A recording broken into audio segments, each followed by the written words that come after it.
Assalamualaikum warahmatullahi wabarakatuh. Perkenalkan, nama saya Nanta Pratiwi dengan NIM G7012403. Saya dari kelas A, Praktikan Praktikum Analisis Farmasi. Video ini saya buat untuk memenuhi tugas pendahuluan percobaan 1 mengenai spektrofotometri UV vis. Nah, yang pertama, apa itu spektrofotometri UV vis? Spektrofotometri UV vis merupakan teknik analisis spektroskopik yang memakai sumber radiasi elektromagnetik ultraviolet dekat dan sinar tampak dengan memakai instrumen spektrofotometer. Spektrofotometer UV vis sendiri merupakan alat yang digunakan untuk mengukur transmitansi, reflektansi, dan absorbansi dari cuplikan sebagai fungsi dari panjang gelombang. Nah, yang kedua adalah prinsip kerja dari spektrofotometer UV vis. Prinsip kerja dari spektrofotometer UV vis adalah adanya interaksi yang terjadi antara energi yang berupa sinar monokromatis dan materi yang berupa molekul. Besar energi yang diserap tertentu dan menyebabkan elektron tereksitasi dari keadaan dasar ke keadaan yang lebih tinggi. Serapan yang terjadi seketika pada daerah ultraviolet dan visible untuk semua struktur elektronik.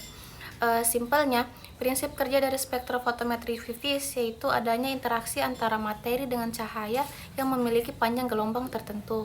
Selanjutnya ada bagian-bagian dari spektrofotometri UV vis. Nah, bagian-bagian dari spektrofotometer UV vis itu terdiri dari 5. Yang pertama itu sumber sinar polikromatis. Kemudian yang kedua ada monokromator yang mengubah cahaya polikromatis menjadi monokromatis. Lalu yang ketiga ada sel sampel, yaitu tempat meletakkan sampel.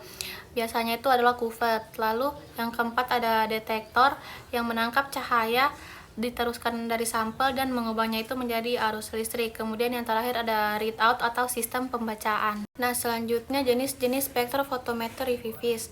Jenis-jenis spektrofotometer UV vis ada 2. Yang pertama single beam dan double beam.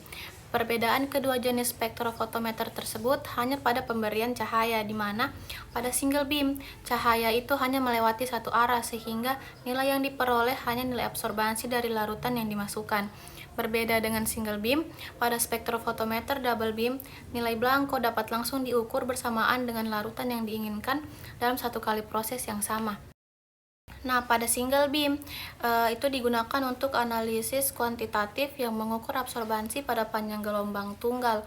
Biasanya itu panjang gelombangnya 190 nanometer sampai 210 nanometer. Sedangkan double beam itu dibuat untuk digunakan pada panjang gelombang 190 hingga 750 nanometer.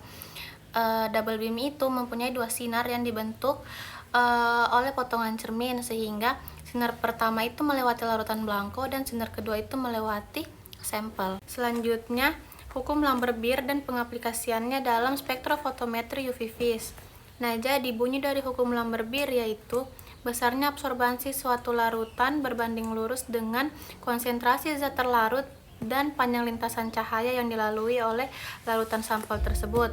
Maksudnya, jika konsentrasinya naik, maka absorbansinya naik, dan jika ketebalan kuvet atau lintasan cahayanya bertambah, maka absorbansinya juga meningkat. Selanjutnya, langkah-langkah menggunakan spektrofotometer UV vis. Nah, yang pertama, siapkan larutan sampel, di mana larutan sampel itu dilarutkan dalam pelarut yang sesuai dan pastikan tidak ada zat pengotor. Kemudian yang kedua, nyalakan spektrofotometer dan pilih panjang gelombang atau lambda max dari zat yang akan dianalisis.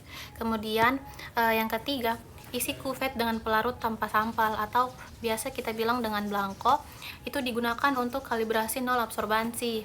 Setelah itu pengukuran sampel, di mana masukkan sampel ke dalam kuvet lalu letakkan di alat dan catat nilai absorbansinya.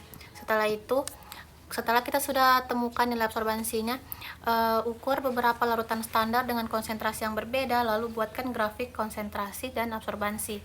Nantinya nilai itu akan dimasukkan ke dalam perhitungan dengan menggunakan rumus hukum Lambert-Beer, yaitu absorbansi sama dengan absorbansi molar dikali ketebalan kuvet dikali dengan konsentrasi. Sekian video penjelasan dari saya. Apabila ada yang salah mohon dimaafkan. Wassalamualaikum warahmatullahi wabarakatuh.